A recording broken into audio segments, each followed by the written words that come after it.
اگلا سوال یہاں یہ اٹھتا ہے کہ اللہ تعالیٰ نے انبیاء کا جو سلسلہ جاری کیا، انبیاء کو بھیجا، ان انبیاء کے کیا کیا فرائض تھے، کیا کیا ڈیوٹیاں تھیں، کیا کیا ذمہ داریاں تھیں؟ تو اس حوالے سے ہم چند ایک فرائض کی طرف اشارہ کرتے ہیں جو انبیاء کے اوپر اللہ نے لاگو کیے تھے۔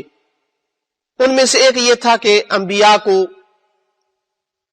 یہ ذمہ داری سونپی گئی کہ لوگوں کو توحید کی طرف دعوت دینی ہے، لوگوں کو شرک جیسی لعنت سے، لوگوں کو دوسری طاقتوں کی غلامی کی زنجیروں سے آزاد کرنا ہے۔ ارشاد باری تعالیٰ ہوا وَلَقَدْ بَعَثْنَا فِي كُلِّ أُمَّةٍ رَسُولًا أَنِ اعْبُدُوا اللَّهَ وَاجْتَنِبُوا الطَّاغُوتَ، اور بتحقیق ہم نے ہر امت میں ایک رسول بھیجا تاکہ تم اللہ کی عبادت کرو اور شیطانی طاقتوں طاغوت سے اجتناب کرو۔ یہ ایک فریضہ تھا انبیاء کا۔ دوسرا فریضہ یہ تھا کہ رضائے پروردگار کی خاطر لوگوں کی تعلیم و تربیت کرتے رہیں، ہمیشہ اس میں کوشاں رہیں، چاہے اس کی خاطر جتنے بڑی سے بڑی مشکلات کا ان کو مقابلہ کرنا پڑے، ہر اچھی خصلت کو فروغ دینے کے لیے کمر بستہ رہیں۔ ارشاد باری تعالیٰ ہوا کما ارسلنا فیکم رسولا منکم یتلو علیکم آیاتنا ویزکیکم ویعلمکم الکتاب والحکمہ ویعلمکم ما لم تکونوا تعلمون، جس طرح تمہاری طرف تمہیں میں سے ایک رسول کو بھیجا جو تم پر ہماری آیات یعنی قرآن مجید کی تلاوت کرتا ہے اور تمہیں یعنی تمہاری نفسوں کو پاک کرتا ہے، اور تمہیں کتاب یعنی قرآن مجید کی تعلیم اور حکمت یعنی اپنی سنت کی تعلیم دیتا ہے، اور تمہیں وہ سب کچھ سکھاتا ہے جو تم نہیں جانتے تھے۔ تو یہ بھی انبیاء کا فریضہ تھا اس طرح کی تعلیم اور تربیت کرنا۔